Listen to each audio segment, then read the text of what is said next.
아멘. 아멘.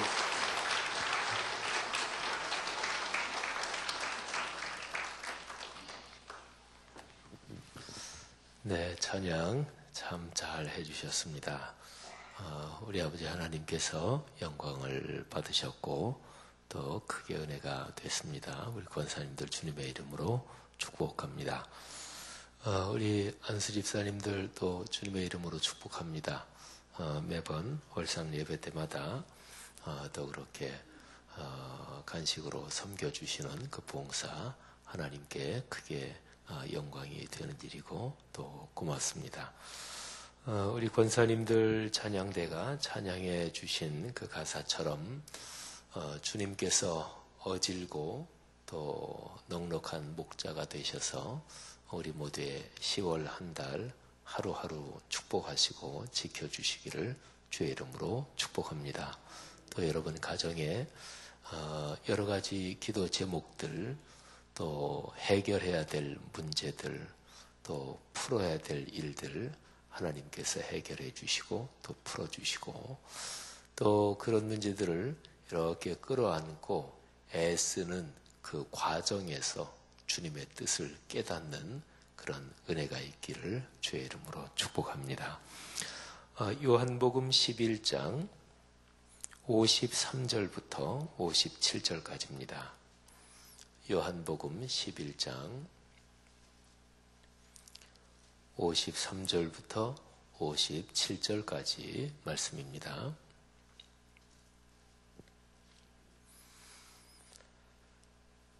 모두 같이 한 목소리로 봉독하겠습니다. 이날부터는 그들이 예수를 죽이려고 모의하니라. 그러므로 예수께서 다시 유대인 가운데 드러나게 다니지 아니하시고 거기를 떠나 빈들 가까운 곳인 에브라임이라는 동네에 가서 제자들과 함께 거기 머무르시니라. 유대인의 유월절이 가까움에 많은 사람이 자기를 성결하게 하기 위하여 유월절 전에 시골에서 예루살렘으로 올라갔더니 그들이 예수를 찾으며 성전에 서서 서로 말하되 너희 생각에는 어떠하냐? 그가 명절에 오지 아니하겠느냐 하니 이는 대제사장들과 바리새인들이 누구든지 예수 있는 곳을 알거든 신고하여 잡게 하라 명령하였음이로다. 아멘. 그리스도인이 그리스도인답게 살려면 가장 중요한 것이 그리스도와의 관계입니다. 우리가 그리스도인 그렇잖아요. 영어로는 크리스찬. 크리스찬이라는 말은 그리스도 그 뒤에 이제 그거하고 뭐 어떻게 연관된 어떤 사람 하는 걸 만드는 IAN이 붙어가지고 크리스찬 이렇게 되는 거죠. 그러니까 그리스도인이라는 말 자체가 또 크리스찬이라는 말 자체가 그리스도 그분과 어떤 관계가 있느냐 이거를 말하는 거죠. 기독교 이렇게 얘기를 하잖아요. 기독교 뭐 교자는 이제 가르친다 하는 교자죠. 가르침 또는 진리 이런 뜻인데 그 앞에 있는 기독 이게 바로 그리스도 그 말이에요. 그리스도 그거를 한자어로 해가지고 기독 이렇게 되는 거죠. 그러니까 기독교 이 명칭 자체가 그리스도 그분에 대한 가르침이다. 또 그리스도 그분이 바로 진리이시다. 그분이 구세주이시다. 이런 게 바로 기독교죠. 어떤 식으로 해도 다 마찬가지입니다. 뭐 그리스도인 또 그리스도교 이것도 마찬가지고요. 기독교 또 뭐 등등 전부 다 마찬가지죠. 우리 기독교 신앙은 예수 그리스도 그분과 우리가 어떤 관계에 있느냐. 그러니까 어떤 신앙이니 내 신앙이 깊은가 아니면 내 신앙이 요즘 이상하게 자꾸 약해지나 그거를 보려면 그리스도 예수 그분과의 관계 이게 얼마나 가깝고 뭐냐 이거를 보면 압니다. 어떤 사람과야 관계가 가깝다 하는 거하고 거의 똑같다고 보시면 돼요. 이제 할아버지 할머니들은 손자 손녀 이렇게 머리에 떠올리기만 해도 생각만 해도 이렇게 미소가 지어지잖아요. 또 손자 손녀가 어디 아프다 그래서 조그만 어린아이가 병원에 입원했다 그러면 할아버지 할머니로서는 그 생각만 해도 막 안타깝고 막 안쓰럽고 이러잖아요. 그러니까 어떤 사람을 생각할 때 그 사람이 내 마음에 어떤 감동, 느낌 이게 오냐. 자기 핸드폰 누구 건지 한번 잘 보시고 그러셔요. 어떤 사람을 생각할 때 그 사람이 내 마음을 움직이느냐. 그걸 한번 생각을 해보시면 돼요. 누가 좋은 일이 있다. 근데 내일처럼 기쁘다. 그러면 그 사람이 내 마음에 굉장히 가까운 거죠. 어떤 사람이 어려운 일을 당했어요. 그러면 막 내일처럼 나도 아파. 그러면 내 마음에 굉장히 그 사람이 가깝게 있는 거잖아요. 내 아들, 딸, 어디 저기 군대 가 있다. 외국에 있다. 근데 그러면 짠하고 안쓰럽고 보고 싶고 그러잖아요. 그거는 내 아들이고 딸이니까. 그러니까 그 아이들이 내 마음에 있기 때문에 그런 것입니다. 그러니까 기독교 신앙은 예수 그리스도 그분이 나에게 얼마나 가까운 분이신가 여기에 따라서 결정이 됩니다. 제가 이런 문자 보낼 때나 또는 무슨 메일을 보낼 때 또는 뭐 옛날로 말하면 편지를 쓸 때 그때에 제일 맨 뒤에다가 뭐 지영은 목사 드림 제가 이제 명백하게 제가 목사라는 거를 분명하게 이렇게 아는 그런 관계 그런 데서는 지영은 목사 드림 이렇게 하죠.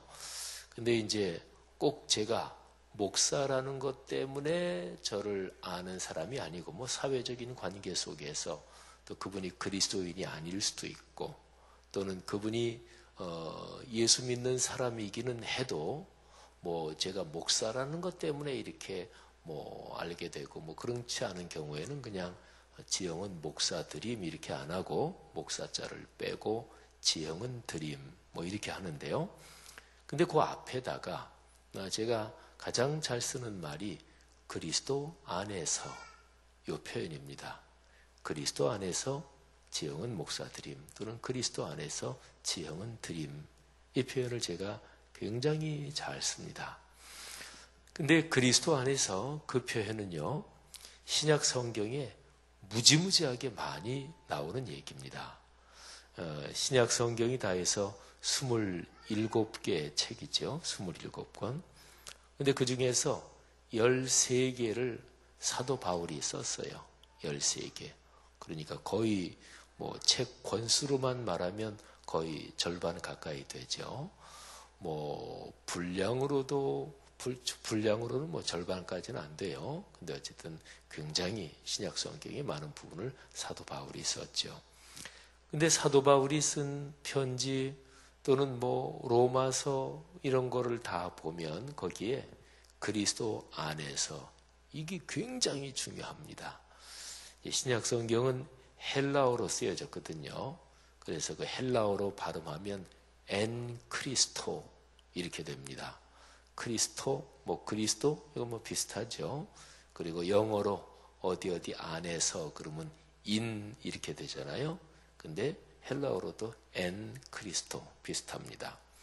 엔 크리스토, 인 크라이스트, 그리스도 안에서 이게 사도 바울 성경에 기록된 그 기록과 연관된 사람들 또 그 기록을 한 사람들 이런 사람들은 그 뒷시대 사람들하고 달라요. 그거는 차이가 납니다.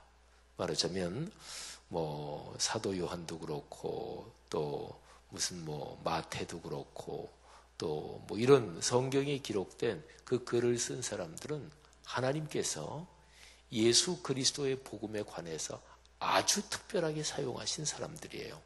그러니까 그런 사람들의 신앙은 우리 모두의 표준이고 잣대고 기준이지요. 오늘날도 우리 주변의 신앙인들 중에서 어떤 분이 참 신앙이 좋으시다, 또 그분의 신앙은 본받을 만하다, 이런 분들이 많이 있잖아요. 근데 성경의 사도 바울은 그런 분들 중에 한 분 이 정도가 아닙니다. 그 정도가 아니고요. 말하자면 신앙의 표준, 제일 기본되는 근간이다, 이렇게 보시면 돼요. 그런데 그분이 굉장히 많이 쓴 말이 그리스도 안에서, 이런 말이에요. 가장 유명한 것이 갈라디아서 2장 20절입니다. 내가 그리스도와 함께 십자가에 못 박혔나니. 이거 많이들 암송하시죠? 암송하시는 분들 한번 고백하는 마음으로 지금 한번 해볼까요? 내가 그리스도와 함께 십자가에 못 박혔나니 그런즉 이제는 내가 사는 것이 아니요 오직 내 안에 그리스도께서 사시는 것이라. 이제 내가 육체 가운데 사는 것은 나를 사랑하사 나를 위하여 자기 자신을 버리신 하나님의 아들을 믿는 믿음 안에서 사는 것이라. 아멘. 사도 바울은 이 구절에서 자기가 사는 것은 그리스도 안에서 사는 것이다. 그리고 또 이거를 바꾸면은요, 그리스도께서 내 안에 사시는 것이다, 이런 거예요.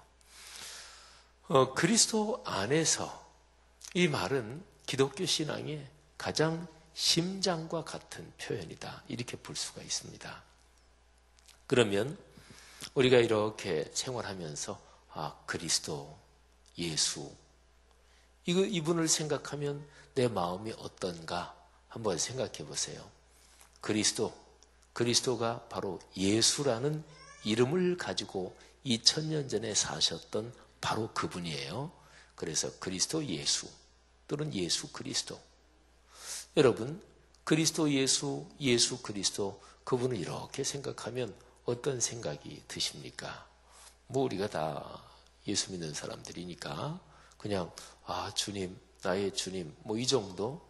근데 어떤 사람을 생각할 때 막 가슴이 짠하고, 그리고 굉장히 사랑스럽고, 생각만 해도 마음이 막 기쁘고, 말하자면 내 마음에 그리스도 예수가 얼마나 깊이 또 얼마나 많이 이 마음에 이게 와닿느냐, 그런 얘기입니다. 그 밖으로 나가지 마세요, 집사님. 그냥 계시면 괜찮아. 예. 그리고 애들도 그 어렸을 때부터 이렇게 예배하는 공간에서 이런 들리는 소리 듣고 그런 게 다 큰 복인 거예요. 그러니까 그리스도 안에서, 이 말이 내 마음속에 얼마나 깊이 와닿느냐. 사랑하는 성도 여러분들이요, 여러분의 삶 속에서 예수 그리스도, 그분을 생각만 해도 마음에 큰 감동, 또 감사, 감격, 또 힘이 되기를 주님의 이름으로 축복합니다. 그러니까 우리 찬송가에 예수를 생각만 해도 내 마음이 좋거든, 그 얼굴 배울 때야 얼마나 좋으랴, 이런 찬송이 있잖아요. 여러분, 근데 오늘 여기 요한복음 성경 말씀에 보면 바로 그런 주제가 여기에 말씀에 기록이 되어 있어요. 자, 한번 보세요. 우리가 53절부터 57절까지 봉독했잖아요, 같이. 근데 53절에 보면 이날부터는 그들이 예수를 죽이려고 모의하니라. 그러니까 지금 전반적인 상황이 예수님을 잡아 죽이려고 그 당시 유대의 최고 권력자들이 이미 이제 결정을 했고, 어떻게 하면 죽이느냐, 이런 분위기였어요. 그리고 맨 마지막 57절 말씀에 보면 대제사장들 바리새인들이 예수를 신고해라, 예수란 자가 있는 곳 알거든 신고해라. 그래서 체포하려고 이미 분위기가 다 그렇게 됐습니다. 그런 가운데 6월절이 됐습니다. 6월절은 이스라엘의 3대 명절 가운데 하나입니다. 그래서 예루살렘의 사람들이 많이 모였어요. 근데 이제 사람들이 말하는 주제, 얘기거리의 제일 핵심이 그 예수란 양반, 체포영장이 떨어졌다며, 그 바리새인들하고 대제사장들이 예수를 죽이려고 결정했다며, 신고하면 예를 들어서 무슨 포상금 받는 거 아니야? 별별 얘기가. 그러니까 우리가 보통 명절에, 추석이 얼마 전에 지났습니다마는 국가적으로 이런저런 문제가 있을 때는 명절 때 되면 우리 사회 얘기한다. 그러면 그 문재인 대통령하고 그죠? 김정은이하고 만난다는데 또 트럼프 어쩌고 이런 얘기하고 또 무슨 큰 태풍이 있다든지 그러면 또 그런 얘기하고 이게 사람들이 모이면 얘기거리가 있잖아요. 근데 여기에 그 어느 해 6월절 때 예루살렘의 사람들이 많이 모였는데 단연코 얘기의 중심은 예수란 사람. 이게 이제 얘기의 중심이었어요. 그 중에는 예수님을 좋게 보는 사람도 있었을 테고 안 좋게 보는 사람도 또 물론 있었을 것입니다.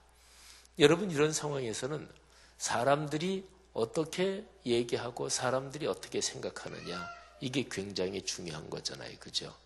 누가 내 편인가? 이거 굉장히 현실적으로 굉장히 중요한 문제잖아요. 그죠? 우리가 예수 믿는 사람으로 살아가지만 우리가 교회 생활에서나 또는 사회 생활에서나 나랑 아는 사람들이 나를 안 좋게 생각한다 또는 오해가 있다, 이러면 이거 굉장히 힘듭니다. 사람들이 사실과 다르게 나를 안 좋게 나쁘게 생각하고 오해를 한다. 또 어떤 다른 사람이 나를 안 좋게 말하면서 사실이 아닌 거를 막 퍼뜨린다.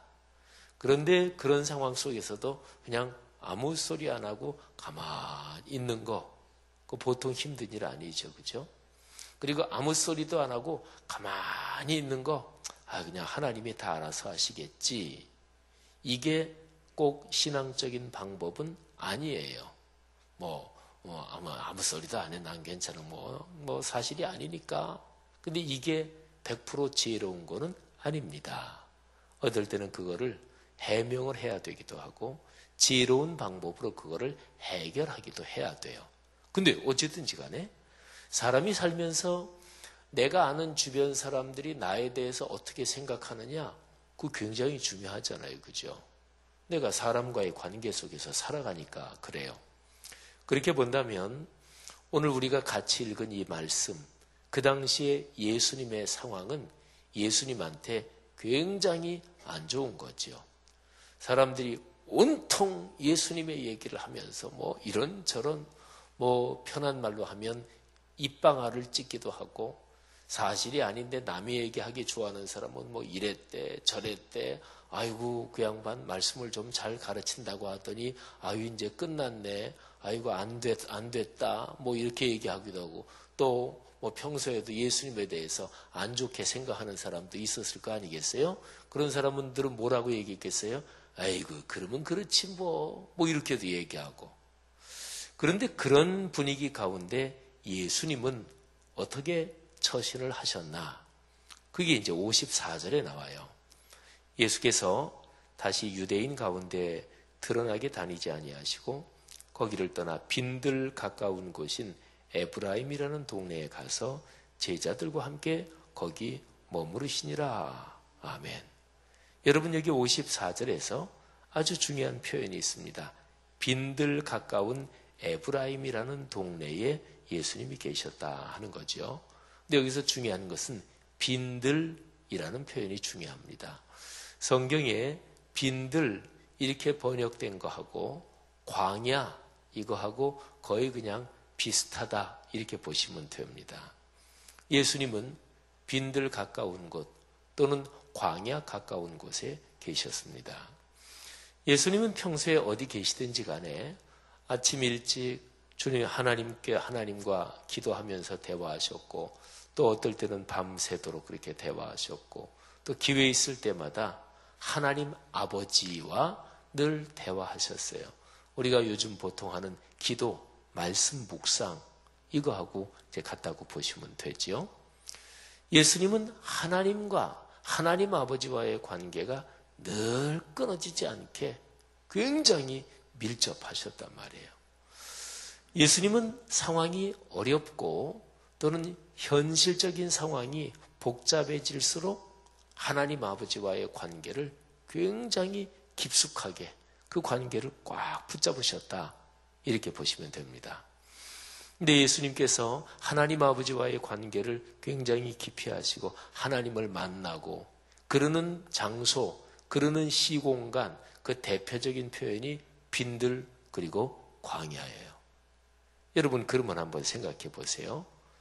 아까 제가 말씀드린 것처럼 예수님을 당국자들이 잡아 죽이려고 모의하고 또 예수 그자가 있는 곳 알면은 신고해라 이렇게 해가지고 아예 권력자들이 다 공개적으로 그렇게 공개 수배를 요즘 말로 말하면 했다 뭐 이런 거죠. 그리고 사람들이 온통 뭐 예수님에 대해서 얘기하는데 표현한 대로 입방아를 찍고 사실이 아닌지 그건 구분하지도 않고 뭐 이런저런 얘기를 하면서 말하자면 명절에 모인 사람들의 얘기의 요깃거리 이렇게 되는 거죠. 근데 그런 상황 가운데서 예수님은 하나님 아버지와의 관계를 더 깊게 하십니다. 예수님이 체포될까 봐 피해서 그래서 빈들 가까운 그런 데로 여차하면 광야, 빈들 이런 산이나 이런 쪽으로 도망가시려고 그래서 거기에 계셨느냐? 그건 아닙니다. 12장으로 바로 건너와 보면 예수님이 예루살렘에 올라오십니다. 그러니까 예수님이 도망가려고 빈들에 계신 건 아니에요. 그러면 왜 거기에 계셨을까요? 그거는 성경 전체적인 맥락을 보면 하나님과의 관계, 이게 이제 핵심인 거죠. 머릿속으로 한번 상상해 보세요. 예루살렘 6월절이니까 사람들이 점점 더 많이 몰려듭니다. 사람들의 얘기거리는 온통 예수 그 양반이 어떻대 이렇대 저렇대 입방아를 찍고 별별 얘기를 다 합니다. 그렇게 막 인간들의 말이 어지럽고 소란스럽고 그런데 예수님은 제자들과 빈들 가까운 그 마을에서 하나님께 깊이 기도하며 내 자신의 소명이 무엇인가 그 소명을 생각하며 그러면서 거기에서 시간을 보내고 계세요.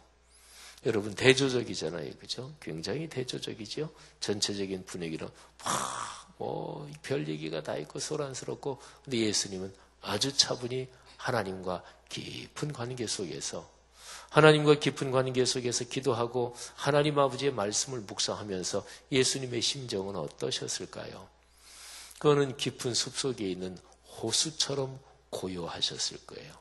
그리고 하늘의 기쁨도 맛보시면서 그리고 당신의 소명이 무엇인지 그 초점을 다시 한번 명백히 하면서 예수 그리스도 그분은 하늘의 기쁨, 하늘의 능력 그리고 하나님이 나와 같이 계시다. 그걸 깊이 느끼고 계셨을 거예요. 여러분, 예수 그리스도는 성자 하나님이시고 신이시기도 해서 그러니까 당신의 사명을 잘 감당하셨지. 그건 당연한 거지. 이렇게도 생각할 수는 있어요. 하지만 예수님은 또 우리와 똑같이 완전한 인간이셨습니다. 그런데 그 십자가 지는 사명을 어떻게 그렇게 잘 감당하실 수 있으셨을까? 그 비밀은 하나님 아버지와의 관계가 더 가까우셨다. 그러니까 예수님은 하나님 아버지 안에서 사셨어요. 거꾸로 말하면 하나님 아버지가 예수 그리스도 안에 있었어요. 그래서 예수님이 요한복음에서도 그 얘기를 하잖아요. 요한복음 6장에서 아버지가 내 안에, 내가 아버지 안에 있다. 그게 아까 제가 처음에 얘기한 그리스도 안에 이거하고 똑같은 거예요.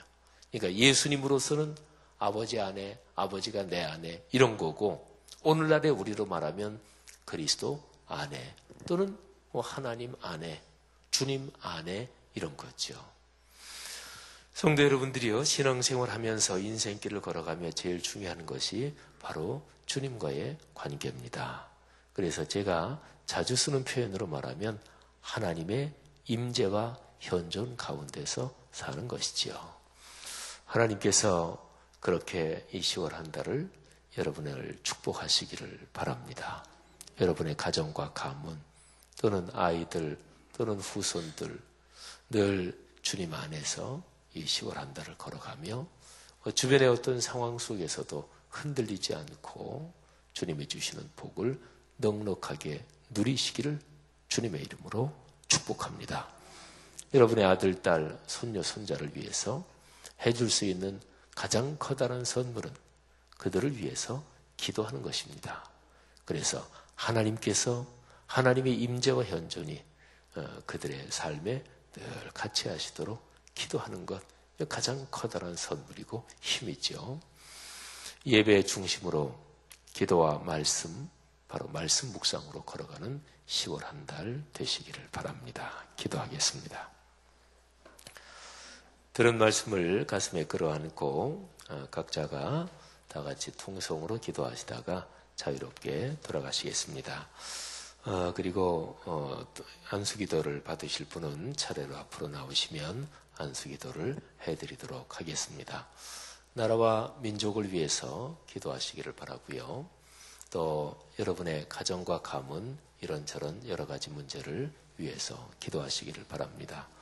또 교회가 진행하는 사역들을 위해서 기도하시기를 바라고, 또 몸의 건강이 특별히 안 좋으신 분들 위해서 기도하시고 하나님께서 또 치유의 역사 주시기를 간절히 바랍니다. 다 같이 통성으로 기도합니다. 하나님 아버지, 은혜를 진심으로 감사합니다. 주의 거룩한 사랑과 뜻에 따라 하나님께서 10월 한 달도 문을 열어주신 것 감사합니다. 하나님께서 우리 각 사람을 통해 영광 받아 주옵소서. 하나님 아버지의 거룩한 능력으로 각 사람을 축복해 주시옵소서. 아버지 믿습니다.